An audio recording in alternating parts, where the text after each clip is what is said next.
اپنی مسجدوں کے باہر سے یہ جو نو انٹری کے بورڈز لگائے ہوئے خدا کے واسطے اس کو اتارو. یہ کون سی مسجد جناب؟ یہ حنفی مسجد. یہ کون سی مسجد؟ یہ دیوبندی مسجد. یہ کون سی مسجد؟ یہ اہل حدیث مسجد. میرے محترم بھائیوں، یہ اختلاف کی فضا کو قائم کرنے کے لیے سب سے بڑا مسئلہ ہے. جب آپ نے باہر بورڈ کے اوپر لگا دیا جامع مسجد فلاں، جامع مسجد عبداللہ، اور ساتھ میں اپنے مسلک کو واضح کر دیا، اللہ کی قسم دوسرے مسلک کا بھائی دیکھ کر سمجھتا ہے یہ میرے لیے نو انٹری کا بورڈ ہے. میرا اس مسجد میں کیا کام؟ واضح لکھ کر لگایا ہوا ہے فلاں مسلک کی مسجد ہے، وہ میرا مسلک تو کوئی اور ہے. وہ میرے محترم بھائیوں، اپنی مسجدوں کے دروازے سب کے لیے کھول دو. بھائی کو بھائی سمجھو، بھائی کو سینے سے لگاؤ، اس کا ادب کرو، احترام کرو. آپسی اختلافات کو خدا کے واسطے ختم کرو، ورنہ پہلے ہی پارا پارا ہو چکے. قومیتوں کے چکروں میں، لسانیت کے چکروں میں کتنی بڑی بڑی جنگیں نہیں دیکھی. اسی شہر کراچی کے اندر، کیا اس شہر کراچی کو بدامنی نے نہیں کھایا؟ کیا پٹھان مہاجروں کے اختلافات تم نے نہیں دیکھے؟ کیا بلوچوں کے سندھیوں کے اختلافات تم نے نہیں دیکھے؟ یہ تو اللہ بھلا کرے ہمارے ملک کے اداروں کا، ہماری فوج کا، جنہوں نے اللہ کے فضل سے ان تمام اختلافات کے دور کے اندر اپنا کردار ادا کرتے ہوئے سب کو لگام ڈالی. ابھی اللہ کا شکر ہے حالات پہلے سے بہتر ہے.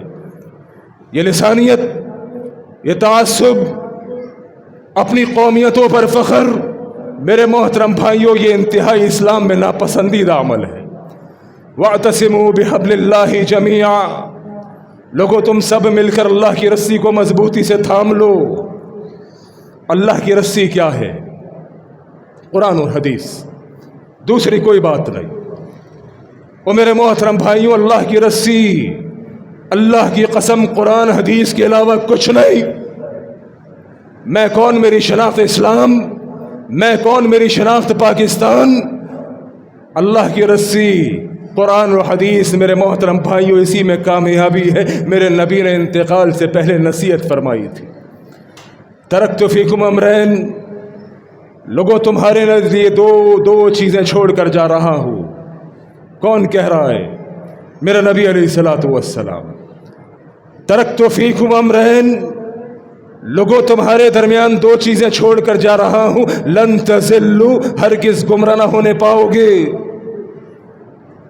ما تمسکتم بہما کتاب اللہ و سنتی.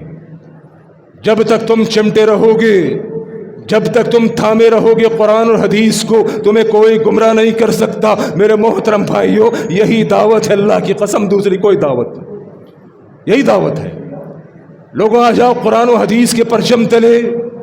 اس میں کوئی اختلاف نہیں. کوئی کسی مسلک کا ہو، کسی قوم کا ہو، کسی تنظیم کا ہو، کسی گروہ کا ہو، کسی جماعت کا ہو. میرے محترم بھائیوں، قرآن حدیث سب کے نزدیک معیار ہے. قرآن حدیث میں کوئی اختلاف نہیں. وَاعْتَصِمُوا بِحَبْلِ اللَّهِ جَمِيعًا. لوگوں تم سب مل کے اللہ کی رسی کو مضبوطی سے تھام لو. وَلَا تَفَرَّقُوا. قرآن کی دعوت ہے، لوگوں فرقہ واریت میں مت پڑو. وَلَا تَفَرَّقُوا. فرقہ فرقہ مت ہونا، گروہ گروہ مت ہونا.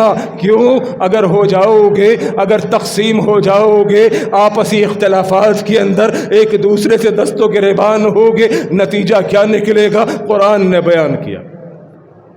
قرآن کہتا ہے اگر یہ آپسی اختلاف ختم نہ ہوا، اگر تم مسلمان آپس میں متحد نہ ہوئے، فائدہ اس کا نقصان، فائدہ کافر کو، نقصان تمہیں ہوگا. فَتَفْشَلُوا وَتَذْهَبَ رِيحُكُمْ. تمہاری ہوائیں اکھڑ جائیں گی، کمزور ہو جاؤ گے، آپس میں منتشر ہو جاؤ گے. میرے محترم بھائیوں، یہ انگلی ہے، انگلی، اللہ کی قسم یہ کسی کا کچھ نہیں بگاڑ سکتی. یہ ایک تنہا انگلی کسی کا کچھ نہیں بگاڑ سکتی. لیکن یہ ساری انگلیاں مل جائیں تو یہ مکہ بنا کرتا ہے. یہ مکہ جب کسی کافر کے دماغ پر پڑتا ہے تو اس کے ذہن سے اسلام دشمنی کا بغض سارا نکال دیتا.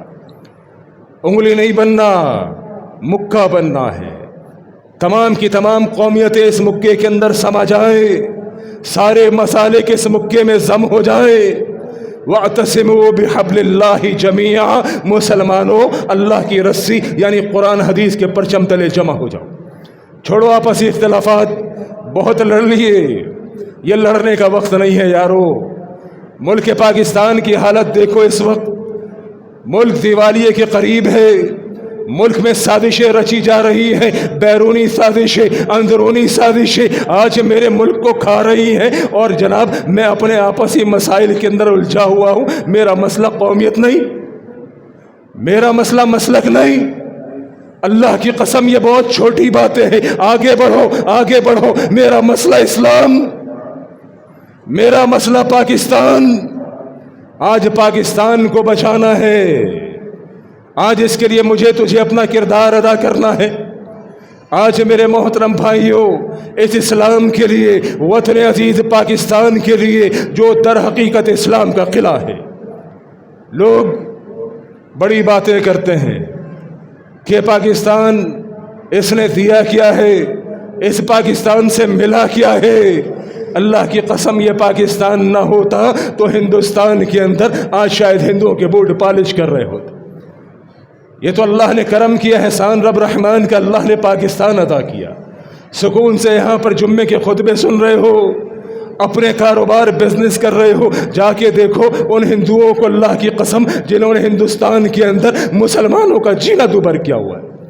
کچھ چھپا ہوا تو نہیں مجھ سے تجھ سے، کتنے ہی مسلمانوں کو پکڑا گیا ہندوستان کے اندر، پکڑ کے ہندوؤں نے اس مسلمان کو کہا، نعرہ لگا جے شری رام،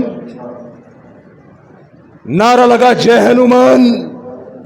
او خوش قسمت اللہ کی قسم، اپنے ہی وطن کو برا کہنے والوں، اللہ رب العالمین نے آزادی کی نعمت دی، آج سکون سے اللہ کی عبادت کرتے ہو۔ جو جیسا رہنا چاہتا ہے آزادی کے ساتھ رہتا ہے، یہ کمال پاکستان کا ہے۔ آواز اسی